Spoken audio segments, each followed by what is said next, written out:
And 6-11 we had a forfeit, unfortunately, and in the 7th 11 we also had a forfeit when Espindale Leithvale called us on Saturday night and said they couldn't field a team. So quick wrap up for the seniors. Can the Sevens make the finals? They can actually. Would you believe? Might have to fly Stoney back over from England. Well, I think Mark Eschke and Shane Valenti are back ready to go. I think we're playing Amiga and Elwood in the final 2 games. We've got Amiga will be hard, won't they? Because they've got Cloak and all those. Yeah, and Amiga, they prime themselves for the one-day grade. But look, if we can win those 2 games, then I think it falls in our favour that Nick Kane's 7th 11 will make the finals. So good luck to them. That's the seniors. In the juniors, the 16s won a fantastic game, winning quite comfortably, I believe. In the 14s, unfortunately, a loss there, and in the 12s, a good win themselves. And also in the under-17s on the Friday night competition, they won the 17s with Chris Vassell making 94.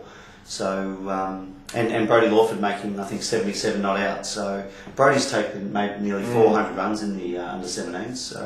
They should play finals. Is there? No, there are finals, but they've lost a few games, so they might struggle to make the 4. But you never know. But that's A&A for round 8, and I guess a couple of things. You've got your 2020. That's right. This Sunday we've got a 2020 competition with Bentley Uniting, West Bentley, and Washington Park. That's being played at Bentley Uniting from 10 a.m. I think the first game's already been scheduled, where it's going to be Washington Park and West Bentley. They start at, I think, at 10 a.m. And then the Bentley A&A Bentley Uniting game will be on at 12:15 or thereabouts. Now they're both 15 over games because Centenary Park only has the one ground. But the winner of those 2 games will play in the final, which starts at, I believe, 3 o'clock or thereabouts. So it'll be a good day. Yeah, absolutely. So we've got a pretty young squad, which is going to be captained by Brad Dolman. So good luck to the boys. It'll be a great day. And the other event is the A&A Poker Night, which will be on Monday night, the 25th, which is Australia Day Eve.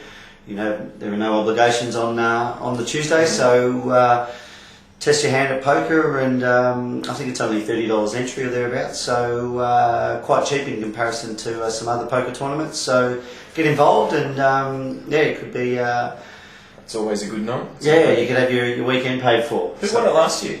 My brother actually won it, Nick Kane. He and the defending champion is keen to defend his title. So good luck to him. I don't know. That was a messy night last year. Yeah, I don't think we remember much that night. So a few bread rolls flying around. But so that's where A&A's at this stage of the year, and we'll move into Longmire Shield. We mentioned the A&A. What's the ladder at the moment? What's the top 4? The top 4 at this stage is East Sandringham on top. I'm pretty sure it's Amiga who was second, along with Mackie, and I think Brighton Union snuck in the 4. 5th is Elwood, and then after that, and West Bentley. Big pardon. Shit, they must be. I think West Bentley are out. I think West Bentley would be 5th, Elwood is 6th. That's right. Or thereabouts. So it's pretty tight. With 3 games to go, you've got 6 teams who are. The way I look at it is you'd see West Bentley moving in and Amiga falling out. But if Amiga wins, what are they now? 6-2. They're 6-2. If they get 7 wins, would that guarantee them a spot? I think with the tightness, it has to be 8. It really depends on the results. Yeah. I think 7 you really rely on percentage. Sure. To sneak into the 4. 8 will guarantee it, but. It'd be interesting to see what the run home is for West Bentley and Amiga. It'd be very interesting to see. Yeah,